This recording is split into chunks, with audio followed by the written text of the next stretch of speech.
Most people think billionaires became rich the moment they had a genius idea, a single app, a lucky investment, one perfect business move. But that's not how it really happens. Before the mansions, private jets, and billion-dollar companies, every billionaire had to cross the same milestone, their first $1 million. And here's the surprising truth.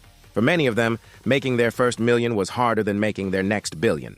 So today, we're breaking down how the world's most famous billionaires actually made their first $1 million, what they did differently, how long it took, and what most people completely misunderstand about their success. This isn't motivational fluff. This is how it actually happened. One of the biggest myths about billionaires is that they woke up rich. Most of them didn't.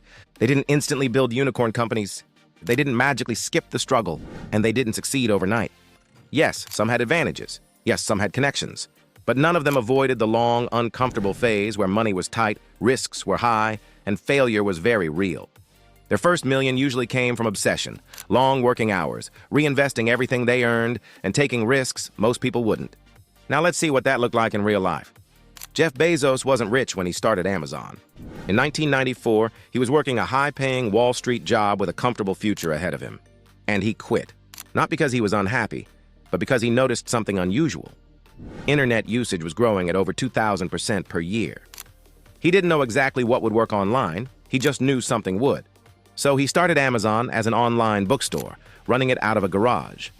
He packed boxes himself, answered customer emails, and reinvested every dollar back into the business. For years, Amazon didn't make profit at all. Bezos didn't pay himself a big salary. He didn't chase luxury. His first $1 million didn't come from income. It came from owning equity in something that could scale. That was the pattern from the very beginning. Elon Musk didn't start with rockets or electric cars. His first real money came from software. In the 1990s, he taught himself how to code and built a company called Zip2, which helped newspapers publish their content online.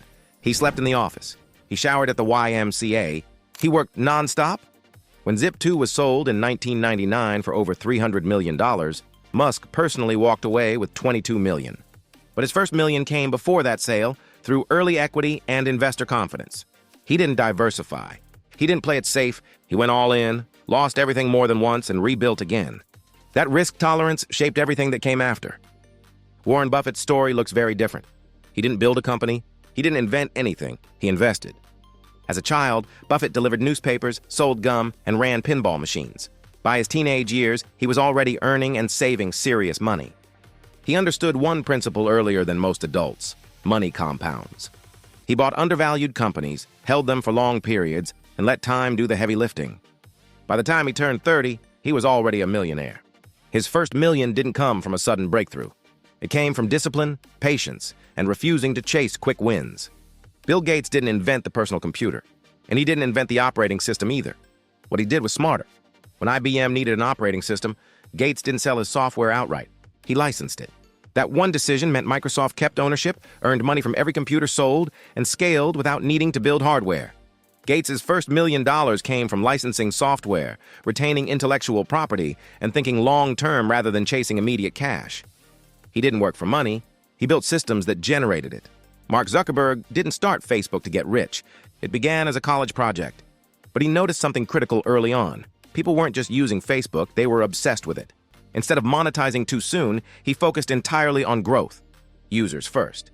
Engagement first. Domination first. His first million didn't come from ads or revenue. It came from investor funding, rising valuations, and ownership equity. Facebook became valuable long before it became profitable. That difference matters more than most people realize. Oprah Winfrey didn't become wealthy just by being a television host. She became wealthy by owning what she created. Early in her career, she negotiated ownership rights to her show, something almost no one else was doing at the time.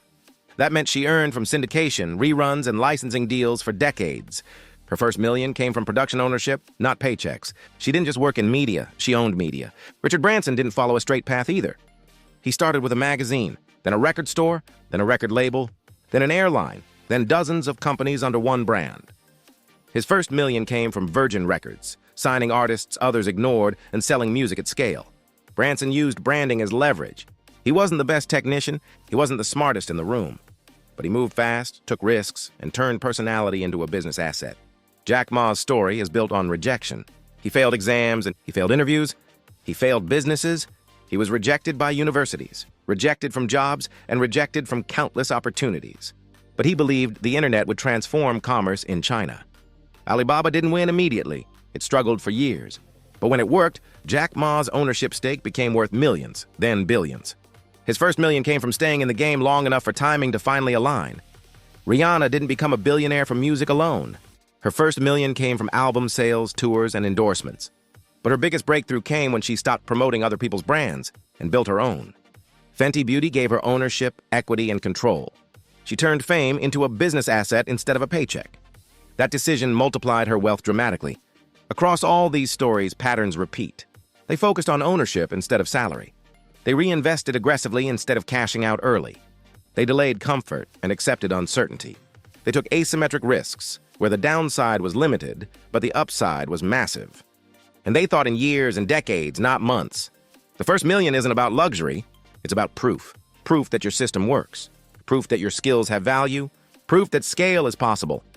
That's why so many billionaires say the first million was the hardest. After that, money moves faster because systems are already in place. This doesn't mean success is guaranteed, and it doesn't mean anyone can become a billionaire. But it does mean wealth isn't magic. It's built. Slowly, painfully, deliberately. Billionaires didn't chase money. They built things that made money inevitable. And every single one of them had to cross the same line first. That first $1 million.